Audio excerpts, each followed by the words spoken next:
Yesterday we mentioned the Rashi in Yevomis. The halacha is that if a person eats tevel, one eats untithed grain, what is the liability? The liability is misa b'dei shamayim, equivalent of spiritual excision. Okay, so Rashi says in Yevomis, why? So it says mat truma tovelis.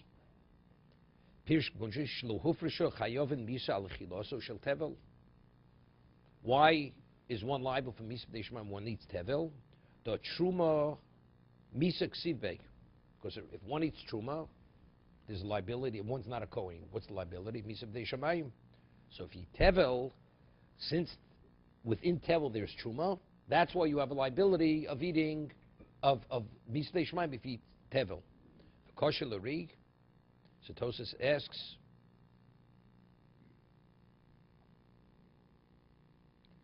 imitam zel lolitza tevel l'kohen. Came in the truma shariyalei. So if that's the case, why if a kohen eats truma, eats tevel, why is he liable for misa b'dei shamayim?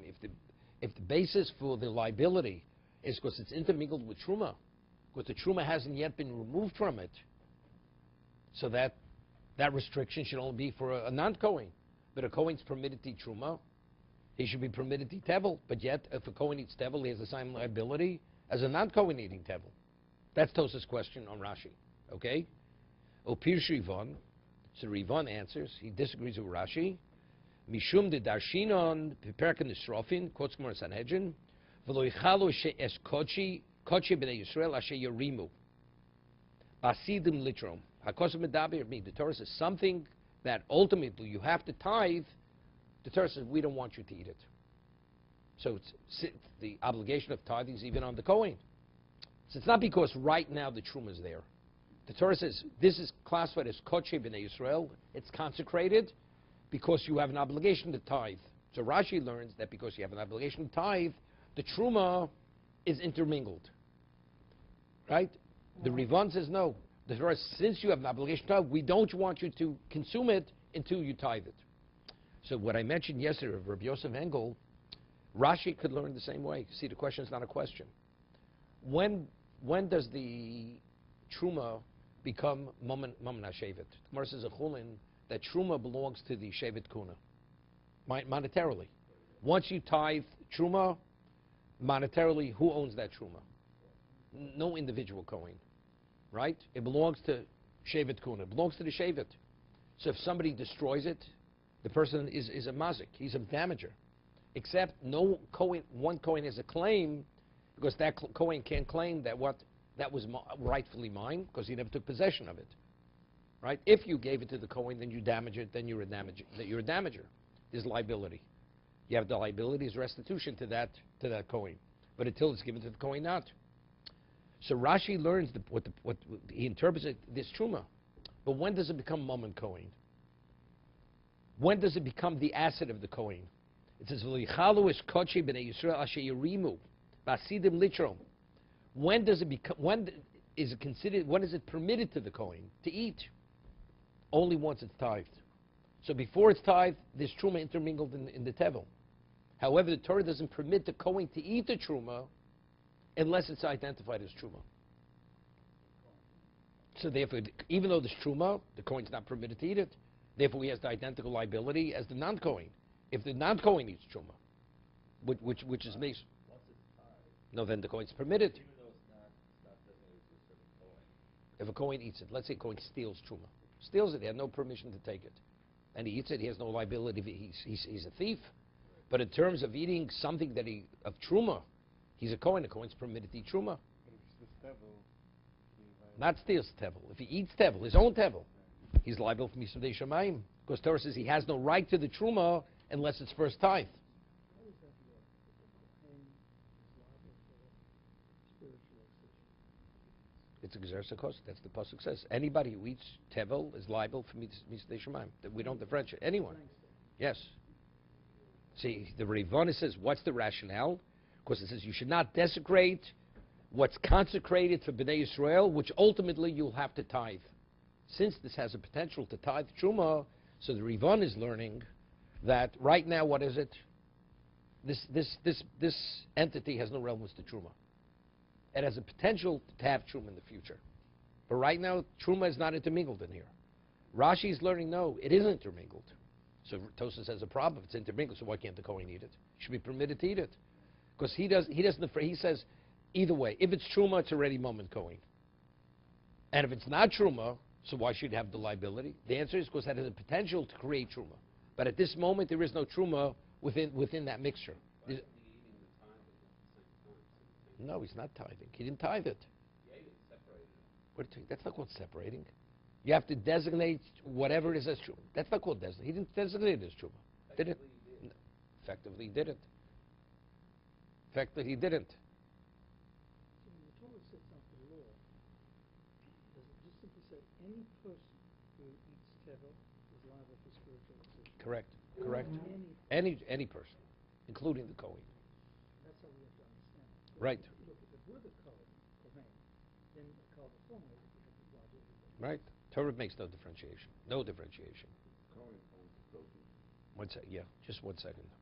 Now, we've once mentioned that there's a halacha of hatfosa, meaning if a person says this loaf of bread should be forbidden to me as a neder, then you take another loaf and say let loaf B be like loaf A. What happens to loaf B? Loaf B assumes the same status as loaf A. Okay? What about if a person takes non-kosher meat and he takes a kosher piece and he says let piece B be like piece A? Why? Because the Torah, when it speaks out in the Dorm, says lindor neder.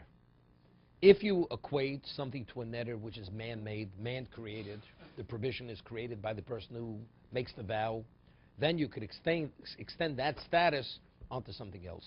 So the first loaf, the reason why it's forbidden is because of a vow. He made a neder.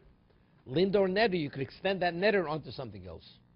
But something that's, the reason why it's forbidden is because the Torah prohibited it. It's unrelated to you. You can't extend that onto something else.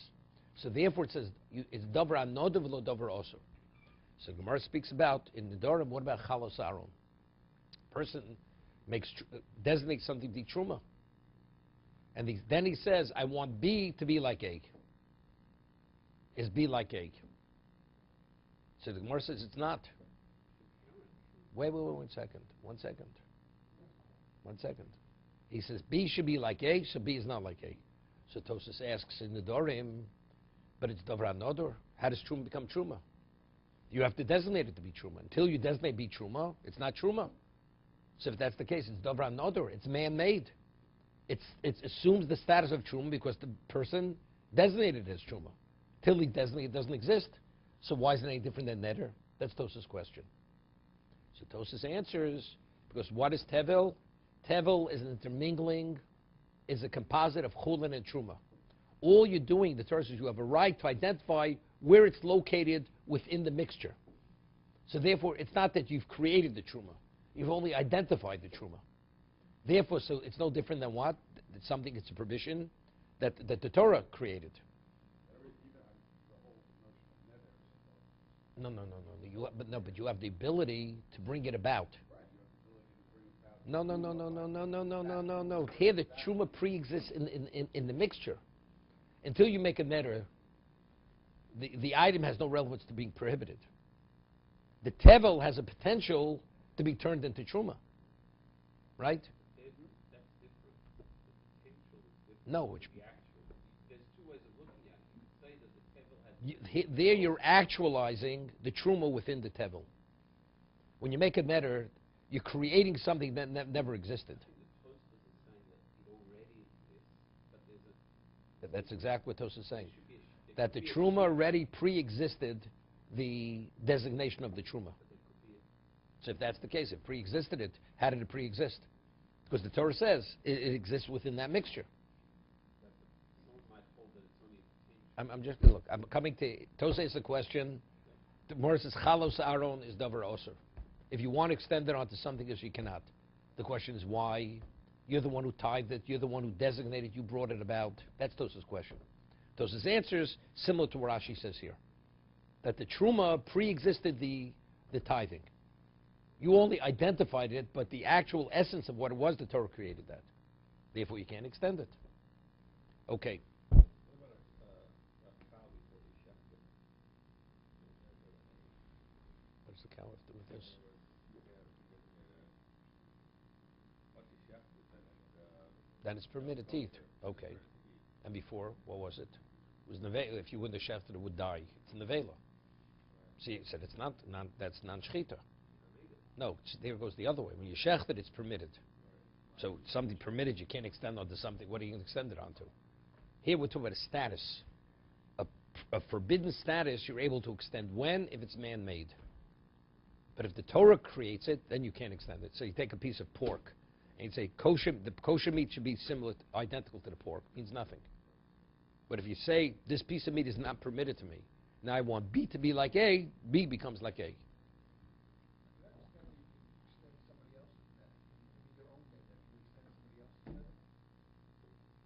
Yes, yes, yes. Yes, you could. Of course, it's linda or neder. So it doesn't limit it to the person who created it.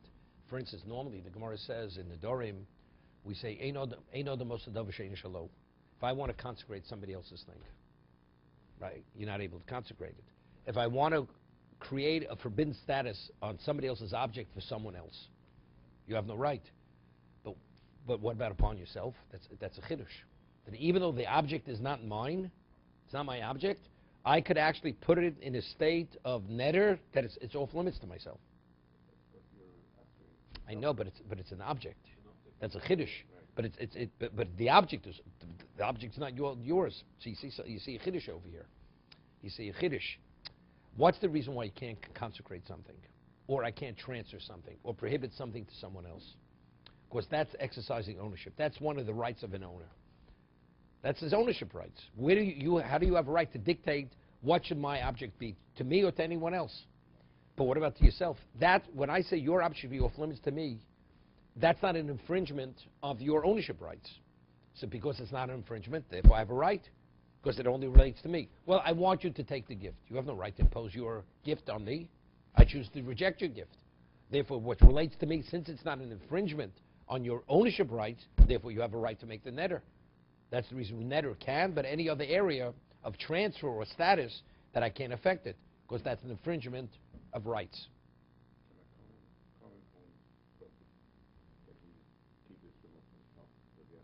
No, he keeps it for himself.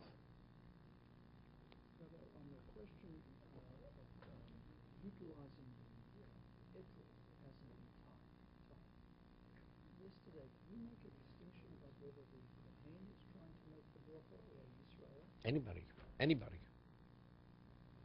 It doesn't work for anyone. For anyone. Why? Because so Tosas says, because it's a partnership. So Tosas is learning, is arguing with the way we explain Rashi. Rashi is of the opinion that although this truma intermingled with the non-truma, even the Kohen's not permitted, because the Torah only gives the right to the Kohen to partake of the truma when he has monetary rights, when he has ownership rights. He only has the ownership rights when it's tithed. That's when it becomes the asset of the Kohen, or of the Shevet Kuna. Okay? So therefore, if you want to be Yotze with Tevel, if that would be the reason, it's not considered Eser HaShutzim. It's not a partnership. It is fully yours. Tosas and Sukkah says no. The reason why you're not Yotze with Tevel, Esrik Shel Tevel, is because it's a partnership. It's a partnership between the Kohen and the Yisrael. Therefore, you're not Yotze. So on that explanation, I want to ask the following question. When it comes to my tefillin are sitting at the table, and somebody arrives here and they don't have tefillin, there's a presumption that that person can use my tefillin because I wouldn't object. So why couldn't we apply that principle to the way Tosfos understands? That those who have the partnership interest would be quite willing to let somebody perform the mitzvah.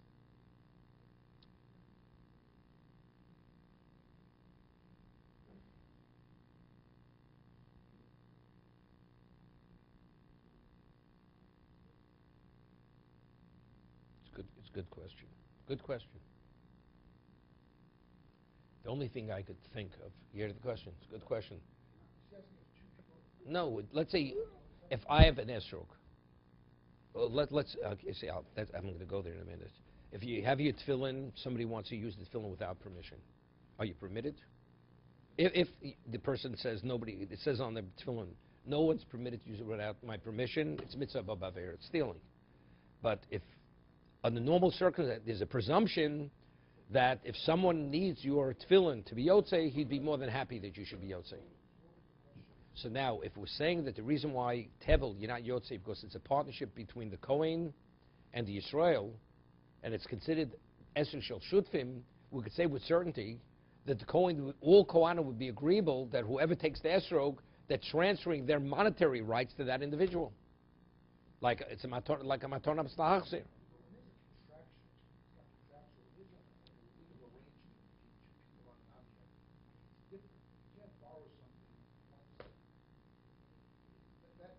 Why is it different in pair of tefillin?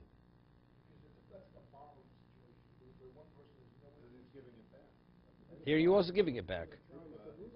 No. The Yisrael wants to take his tevel and be yotze the mitzvah esrog. So Tosha says the reason why you're not able to do it is because it's a partnership between yourself and the Kohen. Because you don't fully own the esrog. But we'll say with certainty the Kohen will be agreeable. He'll transfer his ownership rights. So the esrog now is fully yours. Good question. Right? So I was thinking, this is what I was thinking. Okay. So the Ramos says that although we in the laws of tefillin we say that, what about borrowing a sefer? Do we say nechled linish levin mitzvah b'monei? Person would be happy you should use a sefer. You know, one time books were very expensive. Talmud Ramot, we're talking the 1500s. Doesn't apply there. That since when you use a book, you're able to wear and tear, or you're able to damage it, we don't say it. Right? So maybe you could say that with an esrog also. No, but the usage doesn't damage it. It can be easily damaged. No. Person doesn't see it as that. No. You ever see the way a person puts on tefillin? Unrolls the straps, throws it down the table. So he's worried about the wear and tear on the tefillin. Today we live in a disposable society. Okay. You have to answer it somehow. That the coin, it's not simple over here. Why not? It's a mitzvah. We say it by every mitzvah. If it would be tefillin, every Kohen would be agreeable. You should be able to use his tefillin. So why should it be agreeable that you should use his esrog? Okay, so that's what I'm saying, because it could be damaged easily. So anything which could be damaged easily, that's exactly what I'm saying. That's the Ramos says regarding borrowing svarim. We don't apply to that. In the tefillin, the guy is lending it to him. He's not giving it to him. Same idea, but it's the same idea. No, but I'm saying, but it's not a matana. Unless there has to be a matana on the side. 1 second. What's that, David?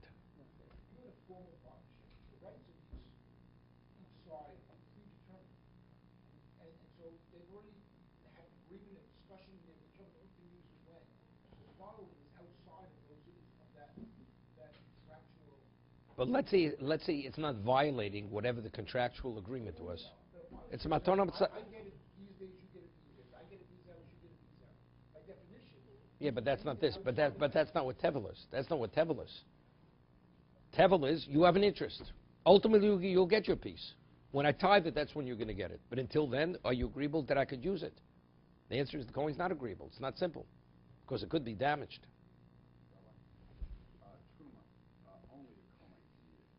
Correct, or his family.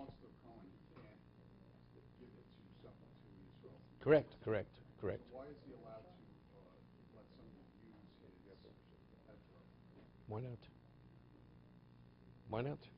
Usage is something. It's eating. He's not permitted to eat it, but usage is something else. That's very simple. Okay. So let's get back to the bottom Tosas. This was the introduction to this Tosas here.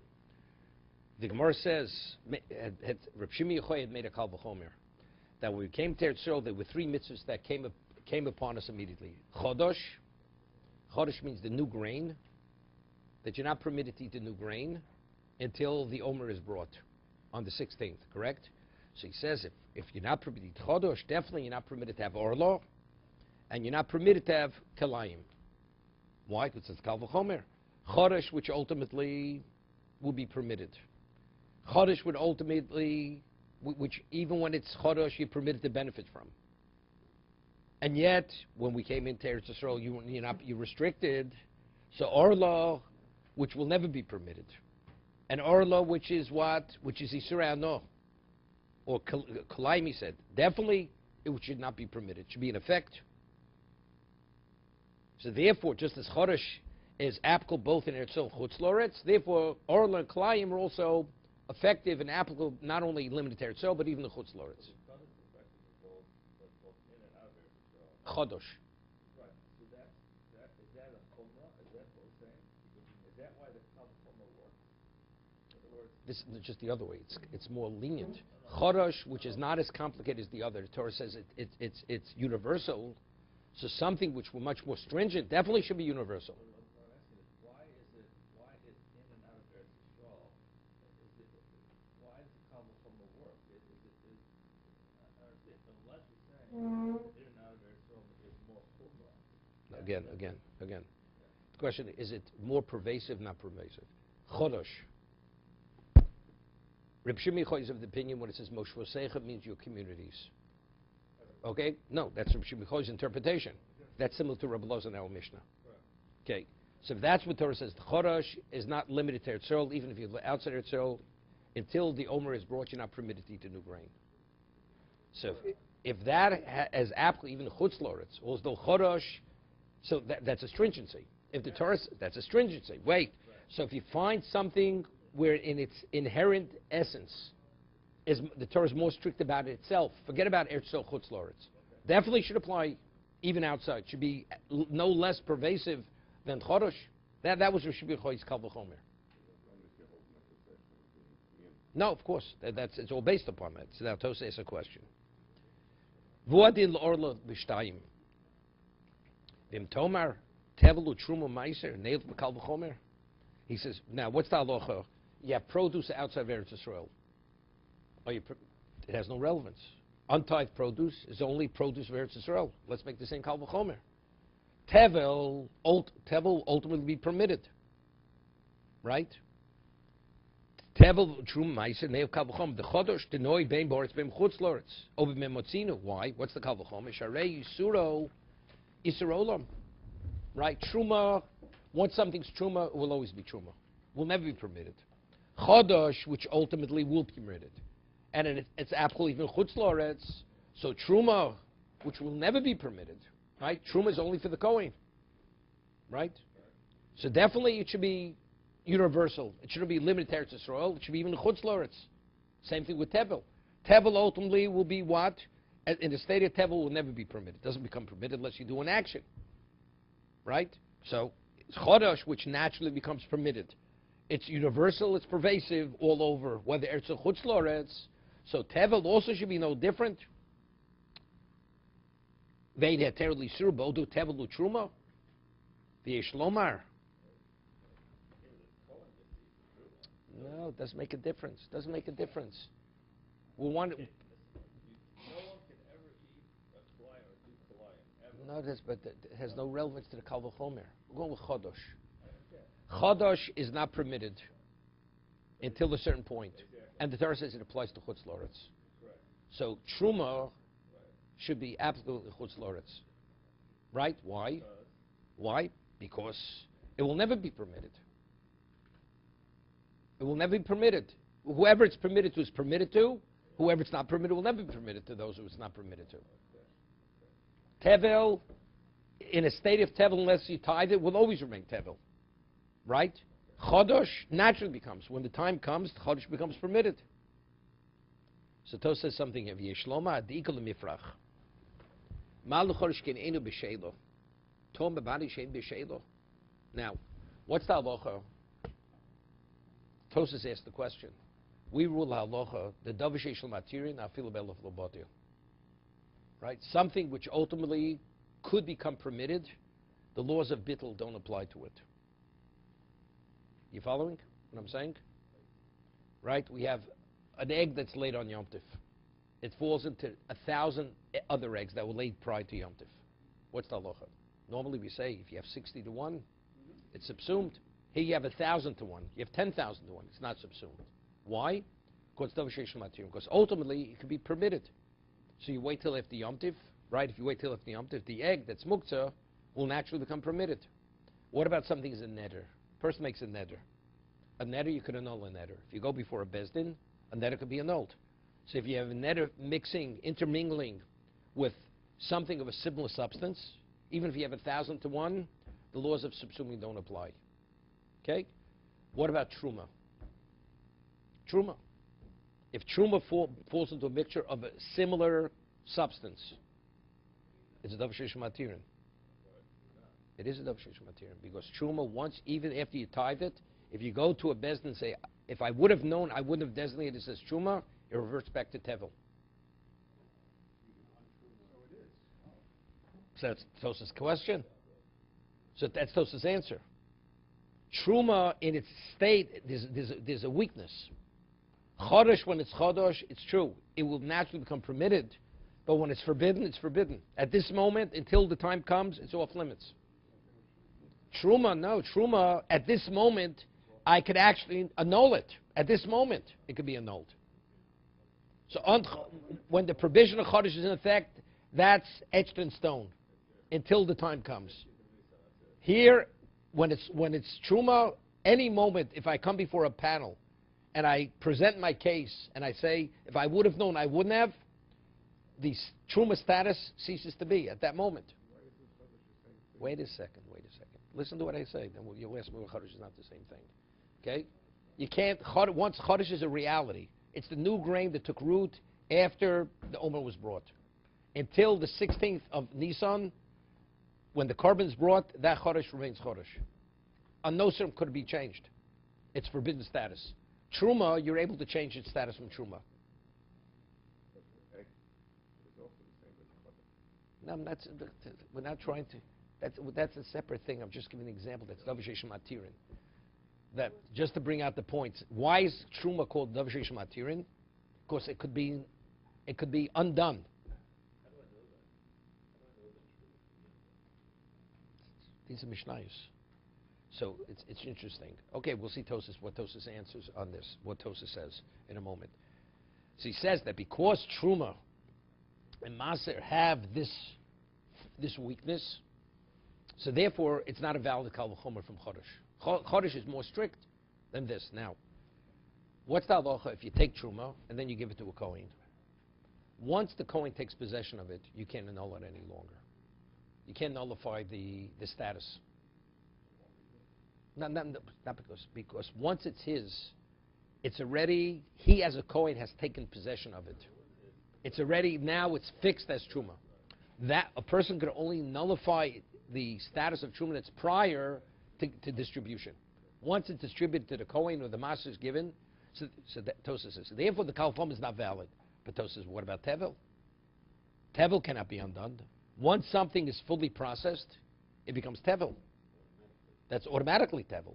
So now that's no different than chodesh. You cannot untevel tevel. Once something assumes the tevel state, so if that's the case, why do we say tevel is limited to the produce of Eretz Yisrael?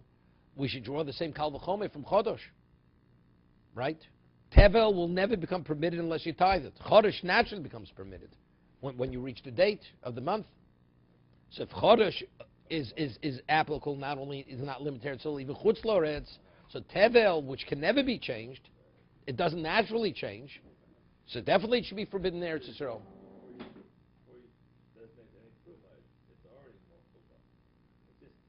It's tevel. It's muchamer. Tevel is muchamer than chodesh. So why don't we have tevel on produce of chutz loretz? That's Tosa's question. We'll see. Aval gav she'enu b'sheilo. He says, Pirush yichol lishel l'chochem the lazaf roshes truma maser shehifrish v'tevel alpi she'enu b'sheilo l'olam havi tevel at shetikno. He says, although tevel has no relevance to annulment, and it remains tevel until you make the correction on it, you do the tithing. Now Tosa says, Mikomo kevan the surah ina elamachves truma umaser lo chamirim minayu. Hear what he's saying? He says, that was my introduction. But why is it tevel? Why does it prohibit the tevel when it's untithed? It's because the truma that exists within it.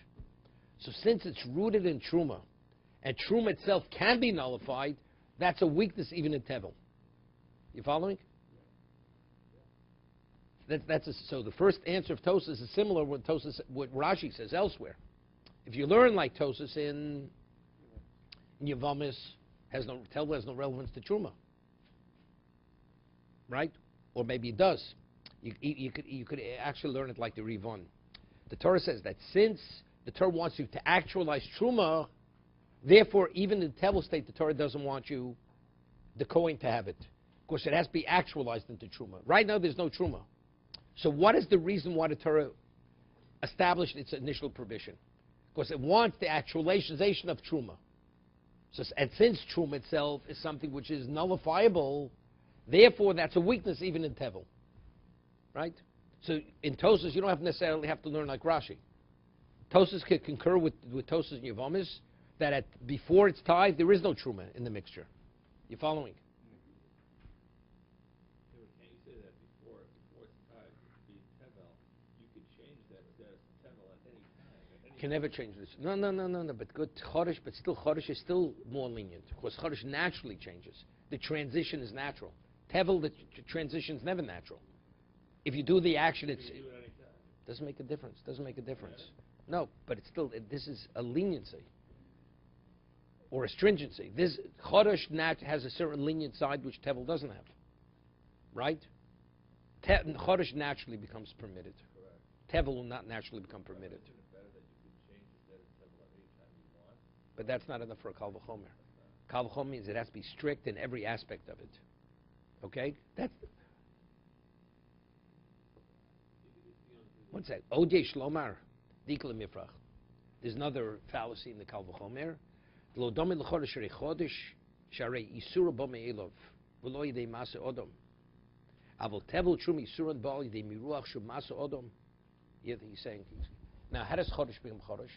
It's natural. Takes root, the new grain that grows is chodesh. Let's say you have unprocessed produce. Are you permitted to eat it on the Torah level? You can eat as much as you want of it. Now, how does it become tevel? The Torah says if you take produce and you fully process it, you've created tevel. So if you've created it, so that's the reason why. You understand? Chodosh is natural. This is something which is man-made. Tevel is man-made. Because you brought it to a processed level. No? Well, of course. Let's say the grain would. Let's say the grain. No. Chodesh is not. It's only grain. Chodesh is only grain. Once it's on the stalk. But let's say the stalk is detached, naturally detached, and you want to eat that grain. You're not permitted to eat the grain. It's not because man harvested it. It's because now it's called grain. When it's growing on, when it's attached to it, it's not called grain. If the fruit fell off the tree, you could eat it. There's no chodesh on the fruit. No, from a tevel, because there's no such thing as time. Because it hasn't processed. It hasn't been processed. But once you've gathered it, and whatever put it in a pile, which is considered processed. So that's the stringency of chodesh. So that's the stringency of chodesh over. One comes naturally, one is man-made. As a result of that, that's the reason why you couldn't draw the Kal V'chomer. To be continued.